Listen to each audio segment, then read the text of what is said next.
د روژې مبارکه میاشت کې ګران پلورونکو او محتکرانو ته د صنعت او سوداګرۍ وزارت خبرداري. دغه وزارت په یوه خبرتیا کې په هیواد کې د سوداګرۍ عادي بهیر څخه خبر ورکړی، ویلي په بازارونو کې د هیڅ ډول توکو کمښت شتون نه لري او هیڅ څوک د سوداګریزو توکو د ګران پلورنې او احتکار حق نه لري.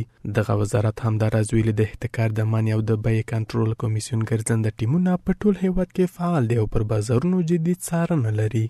د صنعت او سوداګرۍ وزارت ژمن دی چې له هر ډول په ځانګړي ډول د روژې مبارکې میاشت کې ګران پلورنې، احتکار او اقتصادي ناوړه ګټنې څخه مخنیوی وکړي. په همدې موخه په هیواد کې د احتکار د مخنیوي او د بیې د کنټرول کمیسیون څخه ګرځنده ټیمونه په وخت سره فعال دي او پر بازارونو باید جدي څار ولري. ورته مهال د کابل ښاروالۍ د روژې مبارکې میاشت کې له ګران پلورنې څخه مخنیوي لپاره له هڅو خبر ورکړی او په دې برخه کې له دغه بنسټ سره د هیوادوالو پر همکارۍ ټینګار کوي. طور کمتر از ما در جهان هستند در آمد ماه مبارک رمضان هستیم و شارولی کابل طبق معمول مطابق به اصولی که داره در قسمت کنترل نرخ‌های مواد اولیه با جدیت کامل کار میکنه.